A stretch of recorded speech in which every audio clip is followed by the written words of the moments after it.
देखा Indian express में मैंने आज न्यूज फ्रंट पे न्यूज है, एमएलए कह रहा मेरे यहाँ 3 चोरी होती।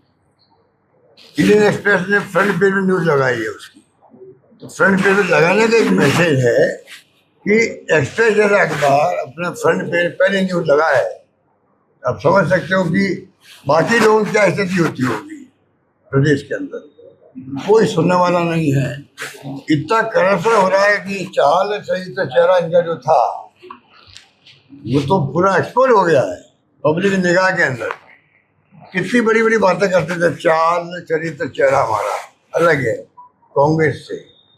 अब आप देखिए इतना करप्शन जो हो रहा है, इतने लोग दुखी हैं। मुख्यमंत्री जी को चाहिए कि वो जो इनकी इंटेलिजेंस ब्रांच है उसका उपयोग करे, एक बार अभियान चलवाए इंटेलिजेंस ब्रांच के माध्यम से, जो साइलेंटली जाके देखे राजस्थान के अंदर तमाम मुद्दे जो विपक्ष वाले उठाते हैं उन मुद्दों में दम है कि नहीं। अगर दम नहीं है तो कोई बात नहीं, भाई चलो राजनीति कर रहे होंगे। दम है तो उनको भी ठीक करना चाहिए। अगर उनको लगे उनकी खुद की एजेंसी है, जो आईबी एजेंसी उनकी खुद की है, उसके माध्यम से सर्वे करवा ले कि जो मुद्दे हम उठा रहे हैं कानून व्यवस्था की हो या ये जो चोरी डकैती है जो भी हो रही है, ये खाली जयपुर में अखबार छपता है उसके बाद काम नहीं चलेगा। गांव के अंदर भी, जिलों के अंदर भी कोई सुनवाई नहीं होती है, गुंडागिर्दी हो रही है, माफिया हावी है वहाँ पर। लोग जाके समझ में आ नहीं रहा लोगों के, हम जाके शिकायत किससे करें। शिकायत का जो सिस्टम होता है वो ध्वस्त हो गया है। कलेक्टर को रेगुलर बैठना चाहिए जनसुनवाई में, कितने कलेक्टर बैठ रहे हैं। एसपी को जनसुनवाई करना चाहिए, कलेक्टर को नाइट होल्ड करना चाहिए। मैं ये दावा नहीं करता कि मेरे वक्त में सब कुछ ठीक ही होगा, हो सकता है वहाँ भी कमी रही होगी।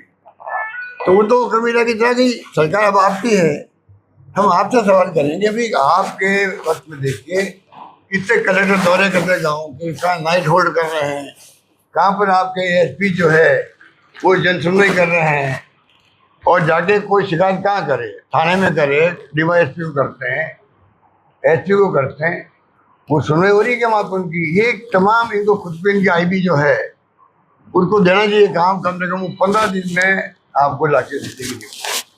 उससे आप एक्शन करना शुरू कर दो, जनता का भला होगा। हम तो मुख्यमंत्री इंटरेस्ट पे कह रहे हैं। अगर जब मुख्यमंत्री बन ही गए हैं, पहली बार एमएलए, पहली बार मुख्यमंत्री, ऐसा सौभाग्य बहुत कम लोगों को मिलता है जो पंडित भजन लाल को मिला है। अब पंडित भजन लाल को मिला है, उसके बाद में ही अगर जो होना चाहिए, मैं गवर्नेंस की बात कर रहा हूँ, वो अगर वो नहीं संभाल पाएंगे तो हमें भी तकलीफ होती है। पहला चांस, पहली बार एमएलए और मुख्यमंत्री, उनको जिंदगी में तो बड़ा चांस मिला है, उनको अपना परिवार छोड़ देना चाहिए। मैं हमेशा कहता था बचपन से, हम लोग पब्लिक प्रॉपर्टी हैं। आप एमएलए बनो, एमपी बनो, मुख्यमंत्री बनो, मंत्री बनो, हम पब्लिक प्रॉपर्टी है। पब्लिक आए कभी भी हमें अपनी शिकायत दे सकती है। तो इनको चाहिए अपना को पब्लिक प्रॉपर्टी बनाए, उसमें परिवार पीछे नहीं आता, पीछे कर दो उसको, और आप लोग बदला में रहोगे, गवर्नेंस नहीं कर पाओगे। ये सच्चाई मैं उनको बता रहा हूँ।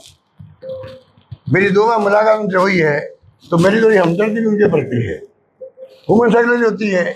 मैं बीमार था, मेरे से मिलना है, मुख्यमंत्री बनते ही मेरे पास मिलना आए थे। मैंने भी उनको कहा था कि पहले परंपरा भी थी मिलने की, भी टूट गई है, आए वो। तो हमने यही बातें करी। उन्होंने कहा नहीं, मैं इतना अपना पार्टी के अंदर इतना मैं घूम चुका हूँ राजस्थान 20 साल तक, इसलिए मेरे को अनुभव है और मैं बहुत शानदार तरीके से कार्यकर्ता भी खुश रहेंगे। मैं बाई नीम जानता हूँ, लोगों को बड़ी बड़ी खुशी हुई थी और मुझे उम्मीद थी कि ये 2-4 महीने लगता है। देखो नया आदमी बनता है, 2-4 महीने लगते हैं, 6 महीने लगते हैं, साल में लग जाओ भाई। पर अब तो कम से कम 1.5 साल ज़्यादा हो गया। इनको चाहिए कि विपक्ष इनका कोई दुश्मन नहीं है। विपक्ष जो है, जो बोलता है, चाहे प्रदेश कांग्रेस कमेटी बोले, चाहे नेता प्रतिपक्ष बोले, चाहे हम लोग बोले, कोई एक प्रकार से आगाह करते हैं भी ये हो रहा है।